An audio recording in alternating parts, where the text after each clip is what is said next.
Welcome to Impact News. I'm Carol Angela Davis. I want to start with, boy, I'll tell you, the news out here is just as crazy as ever. Louisville, remember that Louisville ex-officer, his name Miles Cosgrove? He's the person who fatally shot Breonna Taylor. He's been hired, folks. Yes, he has a new job. Of course, it's as a police officer. Oh, yes, he's a deputy. That's right, folks. Imagine him getting a new job in law enforcement, folks. Well, he's got one. Miles Cosgrove. He's going to be working in the Carroll County, Kentucky Sheriff's Office. The county of 10,000 people is about 95% white, folks. And we should tell you that it's about an hour northeast of downtown Louisville. Now, we know who Miles Cosgrove is because he fired 16 times into Breonna Taylor's apartment. Of course, his shot is one of the shots that they say did kill her. But then if you fire 16 times, you're bound to kill somebody. The question is, how do you only kill one person? All right. He was fired, as we know, for violating use of force procedures and failing to use his body camera, of course, during the raid. Of course, they always turn that off. Cosgrove did not face any charges at all, folks. And though the Louisville Police Department did fire him, you know the state of Kentucky had his back, folks. That's right. Yes, they did. All right, they voted not to revoke his license as a peace officer. That allowed him to apply for a job in Kentucky and to be rehired. But of course, all right, Louisville is a town that's 68% white. It's also 24% black or African American. So how come Costco, all the white folks, all 68%, but he never fired on whites like he was clearly willing to fire on blacks, okay? 16 times he shot his gun. All right, and that's because people like him simply believe that black people deserve this kind of treatment. So why is he a deputy? And you remember Breonna Taylor. We all remember Breonna Taylor, 26-year-old emergency medical technician. You know, she was killed during a botched raid. We know that it was a botched raid by narcotics detectives, and we found out later that, of course, no drugs were ever found. But not only that, it was later discovered that the officers lied to obtain that search warrant used to enter her apartment by force. And somebody who was on that team has been rehired as a deputy because Kentucky had his back. Watch out, America. Vote.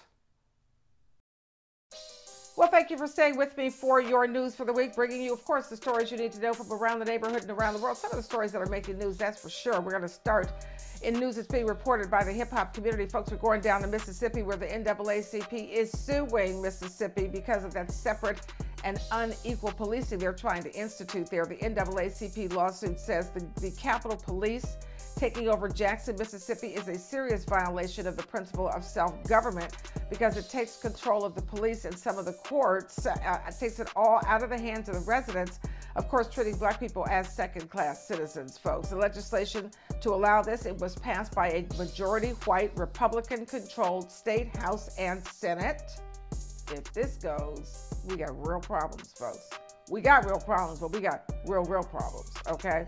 The judge of the new court is not required to live in Jackson and will be appointed by the Mississippi Supreme Court Chief Justice, who himself is a conservative white male. We know that Jackson is governed by Democrats, and 83% of the residents are black, the largest percentage in any major city. So you've got an 83% black city that is controlled by Democrats, that is run by Republicans, from the standpoint of the police and the courts, which we know what that means. So there we go. So we need to get, you better be voting. These people have to every single one of them they have to go. All right, let's go to Odell Beckham Jr. He is denying assault allegations, and the restaurant owner where it supposedly happened says there's no evidence of an altercation, folks. All right, apparently a woman went to the police alleging that Beckham placed his hand around her neck while they were at a popular restaurant called Delilah there in West Hollywood. Now, sources say that the woman and Odell Beckham Jr., both of them remained in the restaurant after the alleged incident without any further altercation occurring or allegedly occurring. She filed a police report a few days later. Now, of course, her accusations do just happen to come days after Beckham signed a one-year deal with the Baltimore Ravens worth $18 million. Come on now. Moving on, folks, Colin Kaepernick, he's reportedly going to pay for the autopsy of the man who was eaten alive by insects and bed bugs. Of course, that happened in the Fulton County Jail. That man is 35-year-old LaShawn Thompson. He died in September 2022 after being arrested for misdemeanor battery about 3 months prior. He reportedly did have mental issues. In photos, bed bugs are covering his entire body and face. His jail cell shows excessive rusting, chip paint, dirt, and grime. Kaepernick reportedly decided to go ahead and pay for that autopsy because the medical examiner's initial autopsy of Thompson's body came back undetermined. Kaepernick is also concerned about the conditions of the Fulton County Jail, and he and others want a criminal investigation into the death of Thompson and for that jail to be shut down. All right, moving on, a new study suggests that Black women should be screened earlier for breast cancer, folks. The study is published in the journal JAMA Network Open. That's the journal of the American Medical Association. The question on the table is, should Black women start screening around 42 instead of around age 50? Because even though Black women have a 4% lower incidence rate of breast cancer than white women, get this, they have a 40% higher breast cancer death rate. Yeah. And Black women have 3 times the risk of triple negative breast cancers, which we know are more common in women younger than age 40. They grow faster and they have fewer treatment options. Black women also tend to have denser breast tissue. That makes it hard and more difficult to identify breast cancer on a mammogram. And women with dense tissue, breast tissue, have a higher risk of breast cancer. All right, let's move on. Here are the 14 city folks that are going to be underwater, completely underwater by 2050. Here's 14. Here they are. It's all due to flooding. Miami, of course. New Orleans, of course. Norfolk, Virginia. Galveston, Texas. Atlantic City, New Jersey. Charleston, South Carolina. Annapolis, Maryland. Long Island, New York. Virginia Beach, Virginia. San Francisco. Wilmington, North Carolina. Savannah, Georgia. Boston, and Houston. Okay? So you know what that means. All right. Looking more at the climate, and from Panama. A Panamanian tribe is being forced to leave their island due to climate change. Now, the Guna Yala, that's the name of the tribe, they live on Cardi Sugdub Island. That's off the coast of Panama.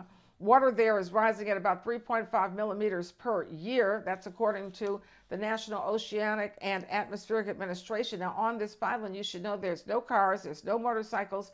People dress in their traditional attire. They still speak their native tongue. They are one of the largest migrations now due to climate change. This is the largest in modern history. And now they're being forced to go to the mainland, and they're going to have to live in cinder block homes on the mainland. And that's not the only place, folks, okay? Consider the native community of Ile de Jean Charles. That's a barrier island, okay, located in Louisiana, where the delta of the Mississippi River opens to thousands of wetlands in the Gulf. Now, it used to be a town of 400 residents on 22,000 acres of land, but 98% of the island has been swallowed up by water, and now the once 5-mile wide island, folks, is just half a mile wide and 320 acres. That's it. So the town is being rebuilt 40 miles north. The land and homes are constructed 12 feet above sea level. Those are the new homes. They're free to everybody who lived on the island. But we should know that the barrier islands there are disappearing so fast that the National Oceanic and Atmospheric Administration has had to delete them, okay, because they are now covered by Gulf of Mexico waters, and the fishermen there have to relearn the waters every year because all their landmarks are disappearing. Yeah. Whew. Let's take a look at the diaspora, folks. The Caribbean island of Dominica. It's trying to become the world's first climate resilient nation. Now, Dominica is one of the most disaster vulnerable communities on earth. So the prime minister there is doing everything possible to put disaster resilience in every facet of society. Key measures include a grassroots early warning system, a grassroots approach to the early warning system, because those early warning systems are so key to surviving a disaster that countries with limited early warning coverage, if you can believe this, they have a disaster mortality rate that is 8 times higher than those who have a good early warning system. The Dominica network, as relaying storm information, is going to use a mix of modern and traditional methods that include conch shell blowing used for hundreds of years by the Kalinago for communication. Folks, those are your stories. Stay with me. I'll be back with more right after this.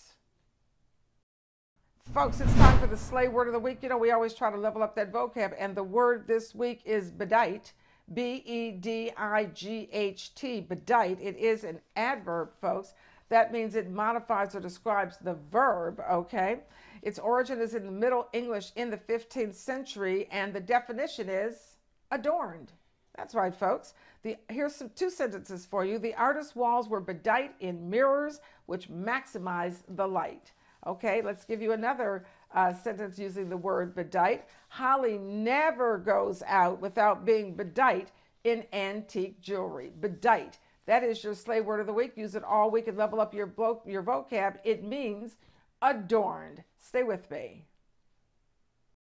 Anyone who thinks that slavery ended in the 1860s with the signing of the Emancipation Proclamation are grievously wrong. If we caught a bird, we ate through the feathers and ate the bird. We didn't have nothing to cook on. We didn't have no stove. You know who you are and who we are.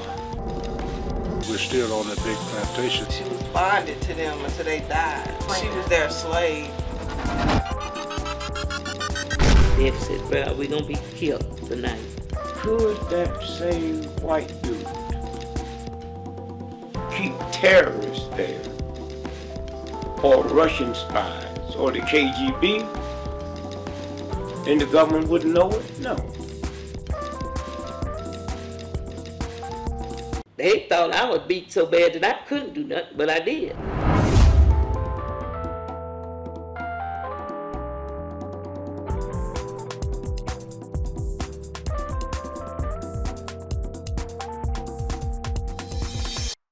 Where are you? We're out there looking for you, looking for our missing African American girls, and with the community's help, we're going to find them. Have you seen 15-year-old Anaya Gayton? She's been missing since February this year from Dallas, Texas. That's Anaya Gayton. She's 15 years old. She's been missing since February of this year from Dallas, Texas. Anyone having any information, please contact McKinney Police Department, and their phone number is 972-547-2700. All right, now we need your help in finding these missing African American girls. Please keep your eyes peeled, keep your eyes open, and look for our missing African American girls. We are back with your international report. Dr. Inyang Ebon-Harstrup joins us. And I'll tell you, this climate is a mess. Is that, I know that's what you found as well around the world. That's exactly what I found again this week, Carol. Another report inside of the Journal of Nature Communications is talking about the heat waves and the increase in heat waves that we're going to see. And they name some specific places. Afghanistan, as if there's not enough trouble in Afghanistan without heat waves. Papua New Guinea, so that's all those small island states in the Pacific. So Papua New Guinea and Central America, Guatemala, Honduras, Nicaragua, you know what was happening with the refugees, and they're running. And basically what they're saying is that these places have very little resources or means to deal with these heat waves.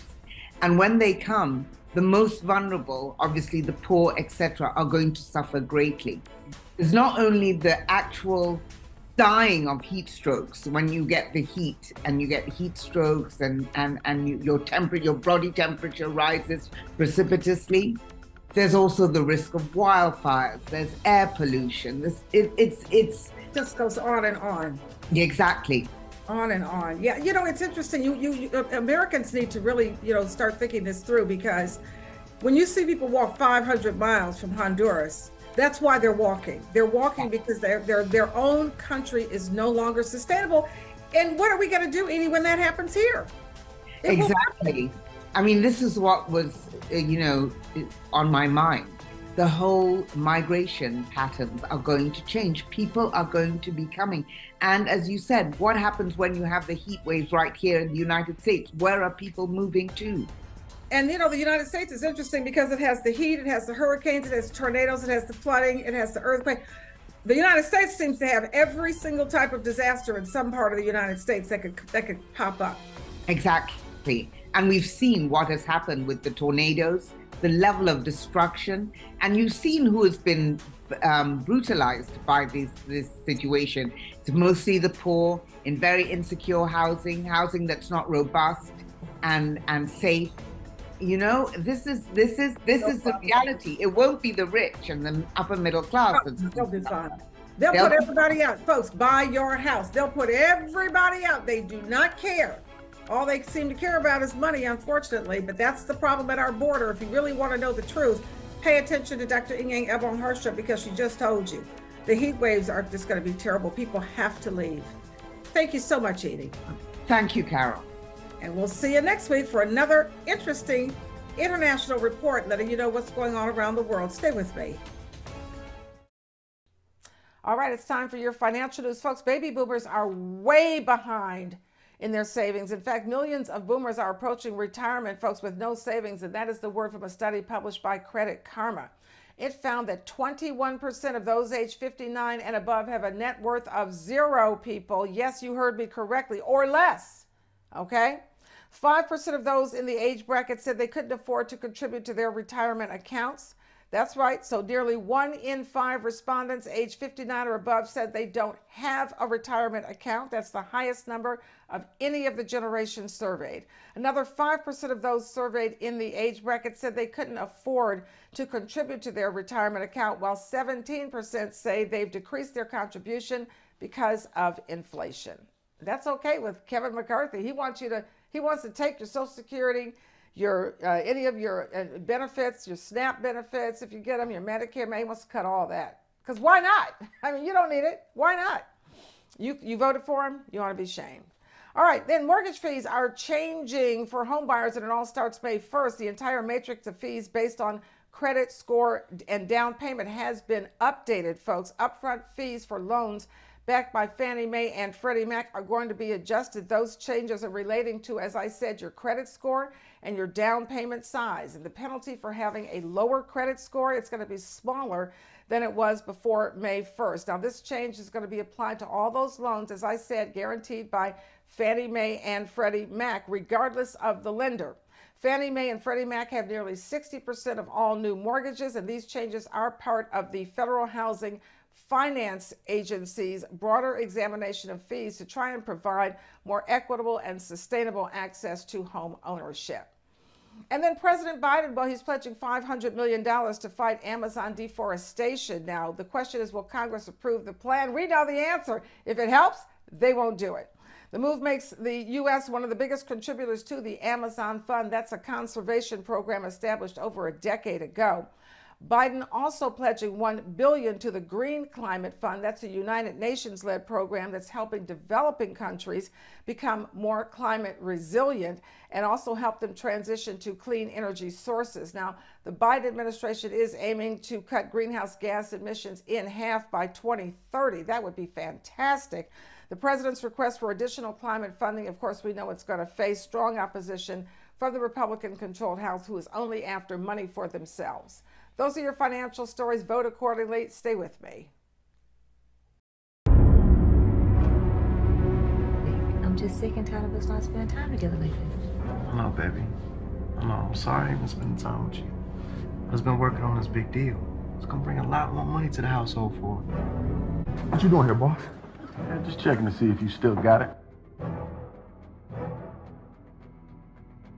You take this work. You partner. I don't want it back. I've seen the movies, man. I know how this goes. You see the movie, huh? Did you see Goodfellas? New Jack City? Everything I do is for you. Like, I just need a little bit more time, man. Fine bullshit. Like I said, he's gonna call any second. Why don't you take a look at this video? Guess what? It's starring you.